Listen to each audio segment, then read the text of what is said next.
Hello everyone, this is our question number 35, which is again from group theory. The generators of the group G is equal to a square, a cube, a raised to power 4 equal to e r. A only, a and a square, a and a cube, a and a raised to power 4. Okay. So what are the generators? Let we have a group G. Then A is called generator of G if every P belong to G can be written as some positive power of A. ठीक है, तो हम उसको क्या कहेंगे? जी का generator. मतलब उसने जी के हर एक एलिमेंट को क्या किया है? जनरेट किया है. अब है कि हमने जो जनरेटर्स है वो किस तरह फाइंड करने हैं. मान लो हमारे पास ऑर्डर ऑफ जी क्या है? एन है. सबसे पहले तो जो नंबर ऑफ जनरेटर्स है वो क्या होता है? Phi n. मतलब अगर इसका ऑर्डर एन है तो नंबर ऑफ जनरेटर्स होंगे फाई एन. अब ये फाई एन क्या होता है? मान लो एन हमारे पास, इसको हमने इस तरह से लिख दिया K1 P2 K2 and so on PR KR. ऐसे लिख सकते हैं ना हम किसी भी नंबर को. जैसे 12 को हमने लिख दिया 4 × 3 12, 2 स्क्वायर × 3, तो ये प्राइम आ गए. ठीक है, इस तरह से. तो अगर हमने इसका फाई एन निकालना है तो कैसे करेंगे? n × 1 - 1 upon P1 × 1 - 1 upon P2 and so on 1 - 1 upon PR. ठीक है, ये फाई एन हो गया. ये हो गए नंबर ऑफ जनरेटर्स. कई बार होता है कि ये भी पूछ सकते हैं. उसके बाद है हाउ टू फाइंड जनरेटर्स. अब अगर किसी एलिमेंट का जो ऑर्डर है, ठीक है, वो इक्वल हो जाए ऑर्डर ऑफ जनरेटर के. जो जनरेटर है, ये जनरेटर है, मान लो कोई ये है. ठीक है, इसका ऑर्डर इसके इक्वल है तो ये भी इसका क्या होगा? जनरेटर होगा. ठीक है. अब और जो जनरेटर है इसका जो ऑर्डर होता है वो इक्वल होगा किसके? ऑर्डर ऑफ ग्रुप के. तो यहाँ बहुत सारे रिजल्ट हमने कर लिए. जैसे ये फर्स्ट रिजल्ट है कि number of generators of group कितने हुए. फिर ये सेकंड फार्मूला हो गया. ठीक है, थर्ड आप इसको नोट कर सकते हो कि जो ऑर्डर ऑफ जनरेटर है वो ग्रुप के ऑर्डर के इक्वल होता है.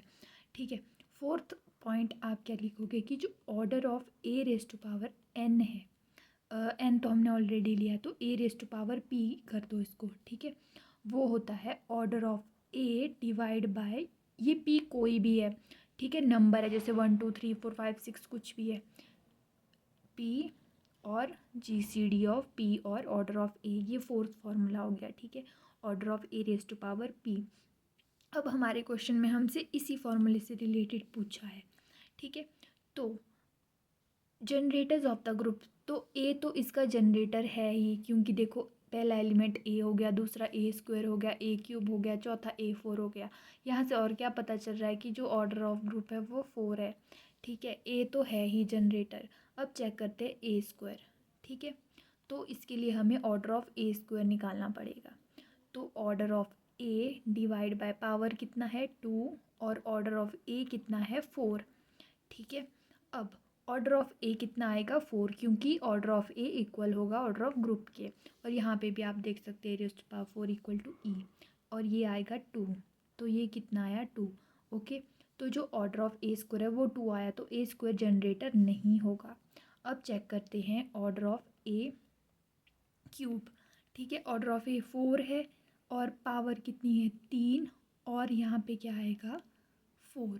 ठीक है, तो ये क्या आ जाएगा? इसका GCD 1 आएगा तो 4, इसका मतलब ए क्यूब जनरेटर है.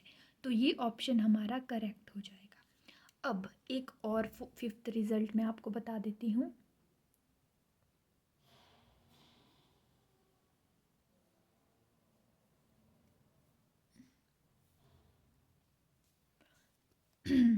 ठीक है, फिफ्थ रिजल्ट क्या बोलता है? फिफ्थ रिजल्ट ये कहता है कि ए, मान लो हमारे पास क्या है? जनरेटर है. तो जो इसकी सारी प्राइम पावर्स होंगी, ठीक है, जो इसकी जो ये प्राइम होंगी किसके साथ? ऑर्डर ऑफ ए के साथ. वो सारी क्या होंगी? इसकी जनरेटर्स. हमने बोला था ना कि जो फाई एन है वो नंबर ऑफ जनरेटर्स है. फाई एन क्या होता है?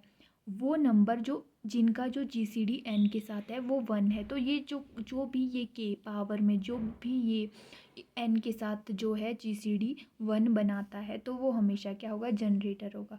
अब देखो ऑर्डर 4 है, 2 और 4 का जीसीडी कितना है, 2 नहीं होगा। 3 और 4 का क्या है, 1 होगा। 4 और 4 का जीसीडी कितना होगा, 4।